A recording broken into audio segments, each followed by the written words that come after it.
সুপ্রিয় দর্শক মণ্ডলী, আসসালামু আলাইকুম। দেশে এবং দেশের বাহিরে যে যেখান থেকে শুনছেন, আশা করি ভালো আছেন, সুস্থ আছেন, নিরাপদে আছেন। আমি অ্যাডভোকেট মোহাম্মদ বেলায়েত হোসেন। আমার আইন বিষয়ক চ্যানেলে আপনাদের সবাইকে জানাই ফুলেল শুভেচ্ছা। ভিউয়ার্স, আজকের ভিডিওটি আপনাদের জন্য খুবই ইনফরমেটিভ হতে চলেছে। সো ভিডিওটি স্কিপ না করে সম্পূর্ণটি দেখার জন্য রিকোয়েস্ট করছি।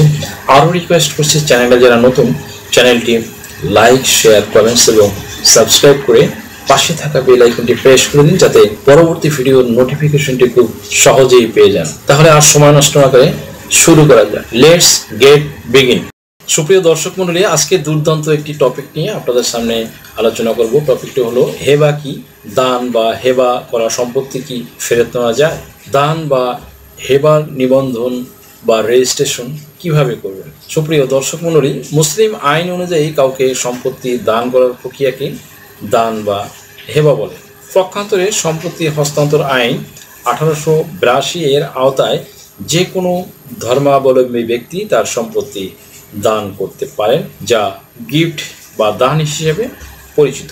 মুসলিম আইনে আরও এক ধরনের দান রয়েছে, যাকে বলা হয় বিনিময় দান বা হেবা বিল এওয়াজ বলে। সুপ্রিয় দর্শক মণ্ডলী, তাহলে আলোচনা করব যে হেবা কি।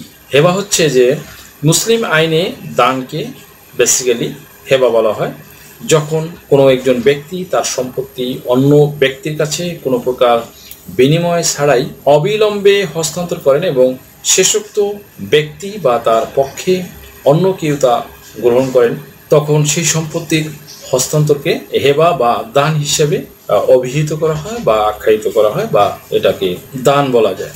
হেবা বৈধ হওয়ার জন্য কিছু শর্ত রয়েছে, তার মধ্যে 3টি শর্ত উল্লেখযোগ্য, ম্যান্ডেটরি 3টি শর্ত পূরণ করতেই হবে। এগুলো হলো: 1 নম্বরে হেবার প্রস্তাব, অর্থাৎ হেবার জন্য প্রস্তাব করতে হবে।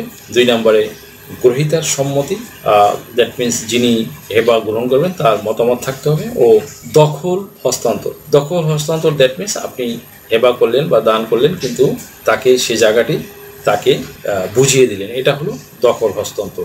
স্থাবর বা অস্থাবর সম্পত্তি হেবা করা যায়। একজন সুস্থ ও প্রাপ্তবয়স্ক মুসলিম ব্যক্তি তার সমুদয় সম্পত্তি বা সম্পত্তির যে কোনো অংশ বা পার্ট যে কাউকে হেবা করতে পারেন। দান করা সম্পত্তি কি ফেরত নেওয়া যায়? ধরুন লাইক কাউকে কিছু দান করলেন, এখন কি সেই দান আপনি প্রত্যাহার করে নিতে পারবেন? একবার স্বেচ্ছায় দান করার পর তা প্রত্যাহার করা মুসলিম আইনে খুব এটা একটি শক্ত ব্যাপার।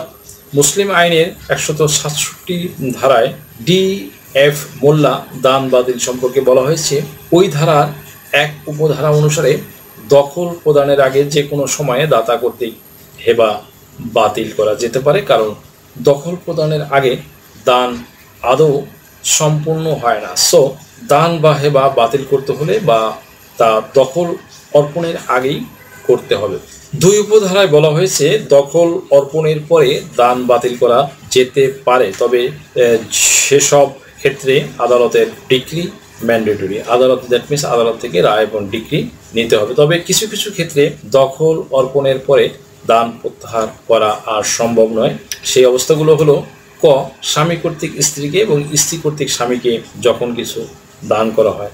খ নম্বরে রয়েছে যখন নিষিদ্ধ ধাপের মধ্যে সম্পর্কিত একজন অন্যকে দান করে, যেমন যখন বাবা তার মেয়েকে দান করে। গ নম্বরে দান গ্রহীতা যখন মারা যাবেন তখন। ঘ, যে কোনো কারণেই হোক যখন প্রদত্ত বস্তুর মূল্য বেশি হবে অথবা এমনভাবে পরিবর্তিত বা রূপান্তরিত হবে যে তার আসন্ন আকৃতি শনাক্ত করা যাবে না। নম্বরে যখন দাতা দানের বিনিময়ে কিছু গ্রহণ করবেন। 3 উপধারায় বলা হয়েছে দাতা কর্তৃক প্রদত্ত কোনো দান বাতিল করা যেতে পারে, বাট তার মৃত্যুর পর তার উত্তরাধিকারীরা ওই দান বাতিল করতে পারবেন না। 4 উপধারায় বলা হয়েছে একবার দখল অর্পিত হলে আদালতের ডিক্রি ছাড়া প্রদত্ত দান বাতিল করা যাবে না। দান বাতিলের জন্য দাতার ঘোষণা কিংবা তা আবার গ্রহণের উদ্দেশ্যে কোনো মামলা করলে তা দানটি বাতিলের পক্ষে যথেষ্ট বিবেচিত হবে না। যতক্ষণ পর্যন্ত কোনো ডিক্রি প্রদান করা না হবে, দান গ্রহীতা দানের বিষয়বস্তুটি ব্যবহার ও হস্তান্তর করতে পারবেন।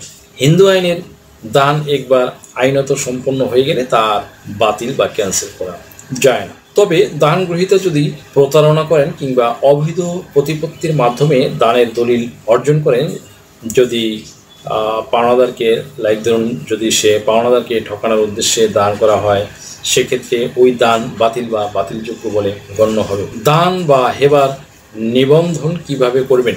যে কোনো ধরনের হেবা বা দান করতে হলে তা নিবন্ধিত করা ম্যান্ডেটরি। নিবন্ধন আইন 1908 এর 17 ধারায় এই বাধ্যবাধকতা আরোপ করা হয়েছে। স্বামী স্ত্রী, বাবা মা, নাতি নাতনি, সহোদর ভাই বোন, সহোদর বোন, বোন এবং সহোদর ভাই ও সহোদর বোনের মধ্যে যে কোনো স্থাবর সম্পত্তির দানপত্র দলিল রেজিস্ট্রি ফি দিতে হবে। তবে উল্লেখিত সম্পর্কের বাইরের ব্যক্তিদের মধ্যে সম্পাদিত দানপত্র দলিল রেজিস্ট্রি ফি হবে কবলা দলিল রেজিস্ট্রির জন্য প্রযোজ্য ফি এর মতো। সুপ্রিয় দর্শক মণ্ডলী, ভিডিওটি থেকে যদি সামান্যতম উপকারিত হয়ে থাকেন তাহলে রিকোয়েস্ট করব চ্যানেলটি লাইক, শেয়ার, কমেন্টস এবং সাবস্ক্রাইব করে পাশে থাকা বেল আইকনটি প্রেস করে দিন, যাতে পরবর্তী ভিডিওর নোটিফিকেশনটি খুব সহজেই পেয়ে যান। সো আজকের মতো এখানে শেষ করছি। দেখা হবে অন্য কোনো দিন, অন্য কোনো ভিডিওতে, অন্য কোনো আইনি কন্টেন্ট নিয়ে। সেই পর্যন্ত সকলে ভালো থাকুন, সুস্থ থাকুন, নিরাপদে থাকুন। আবারও সবাইকে ধন্যবাদ জানিয়ে এখানে শেষ করছি। আল্লাহ হাফেজ। দেশ ও বিদেশ থেকে যে কোনো ধরনের হলফনামা, এফিডেভিট নিতে চান, কাবিননামা, নিকানামা যে কোনো ভাষায় অনুবাদ করে বিভিন্ন মন্ত্রণালয়, ইসলামিক ফাউন্ডেশন থেকে সত্যায়িত করে নিতে চান, শিক্ষা সনদ বা অন্য যে কোনো ধরনের ডকুমেন্ট শিক্ষা বোর্ড, শিক্ষা মন্ত্রণালয় থেকে সত্যায়িত করে নিতে চান, ধর্ম পরিবর্তন করে কোর্ট ম্যারেজ করতে চান, কুরিয়ার, ইমেইল, হোয়াটসঅ্যাপ, ইমো, মেসেঞ্জারিতে ডেলিভারি নিতে পারবেন। তাছাড়া সরাসরি এসেও নিতে পারবেন। Mobile number 01724583880।